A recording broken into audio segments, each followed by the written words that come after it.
Hello. This is also a fan request by multiple peoples. They wanted me to do a Denki Kaminari X listener. It's a warning in this fanfiction, it gets a little bit steamy. Oh shit! Hope really this isn't a lemon. Please. Please. If it is, I'm probably going to skip over that part. I'm sorry, you have to read it for yourself. But it's written by 7XMC. Mystic Messenger is the name. That's like a Mystic Messenger reference. I finally got the name. I think I got it right. Yeah. But anyway, let's continue. Denki, wake up, sleepyhead. The blonde grunted and placed a pillow over his head. It wasn't long before he felt the blanket being ripped up his body. Denki, I woke you up early to make you breakfast, and I will not let this go to waste. You pouted, watching him trying to figure out where his blanket went. When I love you, but I also love sleeping. Denki spoke, muffled by the blanket. Please let me sleep a little longer. Jesus, I get many messages now. Instead of responding, he opened the door to his room and shouted, Akane, I need your help waking up Daddy. Denki rose his head from underneath his pillow, quickly. He stared straight at you, as if you just stole his favorite meme. How dare you? He spoke in a grudgy voice. You could only chuckle as the tiny footsteps and giggles were heard coming closer towards their shared room. A little girl, no older than 6, soon came rushing through the door. I did not hesitate to jump on the bed to tackle her father.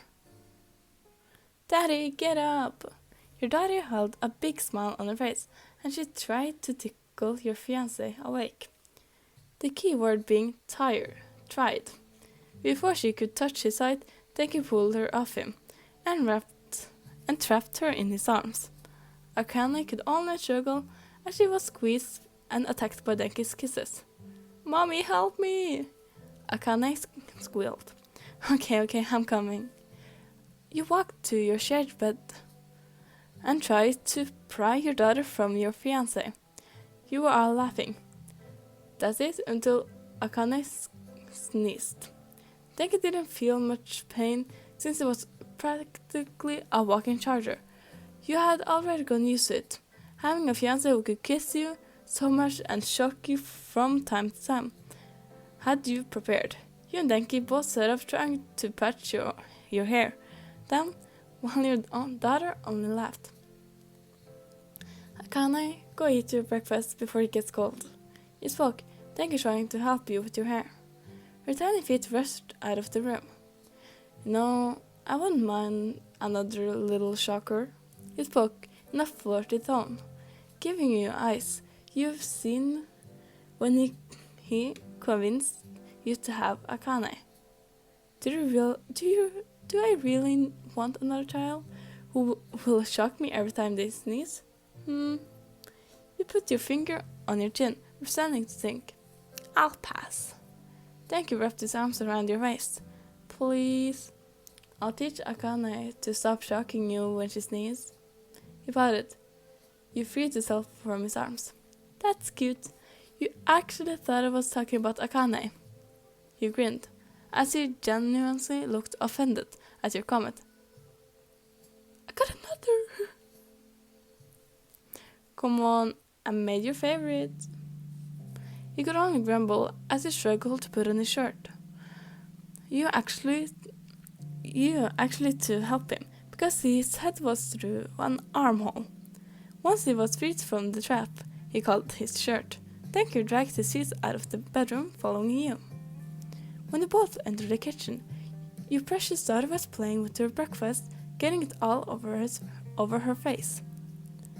Eat, I need to get Akane ready for school. You placed a kiss against Denki's. What? You placed a kiss against Denki's kiss and rubbed his eyes, trying to get used to the light. Yeah, that was what they said. You held your daughter in your arms as you walked into her room to get her dressed. Then he sat down at the table, eating his food when he caught blonde hair running towards his side in the corner of his eyes. "Daddy, look!" She pulled her shirt down so she could show her daddy what shirt she was wearing. A smile appeared on his face when he saw his face on her shirt with "My dad is my hero" written on it. He bought her those clothes once he saw them in the store, along with a backpack of red rice and a mask like explosive barons. Once she found out that her dad was a pro hero, it was all she'd been bragging to her friends about. Akana would brag that her dad was a hero and that her uncle and aunt was pro heroes too. Of course, no one really believed her until Denki and all his friends had come up to our award ceremony to cheer the loudest. "Wow, you're really a daddy's girl." Denki couldn't be more happy. "Akane, the bus is there," he called from the doorway. "I gotta go, daddy. Love you." She raised her arm to motion Denki to get her height. Once he did, she placed a wet kiss on his cheek and gave her one back. She ran towards where you stood and did the same. You watched her run in the bus and waving her off when it drove off. Denki was just placing his plate in the sink when you came up behind him, wrapping your arms around his waist and rested your hand against his back. "Be careful, Wyan. I might sneeze and shock you." "Okay, Salty, I'll back off." You let go of his waist and walked towards the living room. He met you on the couch and pulled you on his body, letting you rest your head on his chest as you placed your arms around his neck. Oh, I got something in my eye. Denki pushed his lips against yours as his hand ran up and down your side. His mouth found its way on your neck and soon felt teeth biting you while you tried to hold back a moan. "I am so scared right now. We're the only ones home. Let me hear you." He pushed you back so he could be on top of you and continued to give you love bites, and his hand squeezed your breast. Once he pressed his lips into yours, you lost it. Moans and loud grunts filled the room as he continued to lick and bite your neck. Thank you, smooth and I'm scared. Take it, smooth.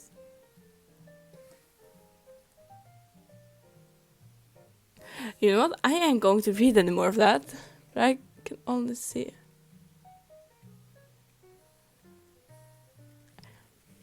You know what?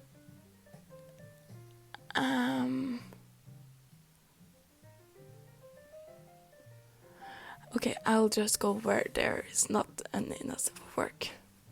Okay, stop right there. You placed your hand over his mouth. Thank you licked your hand, which caused you to quickly rub off his saliva on his clothes.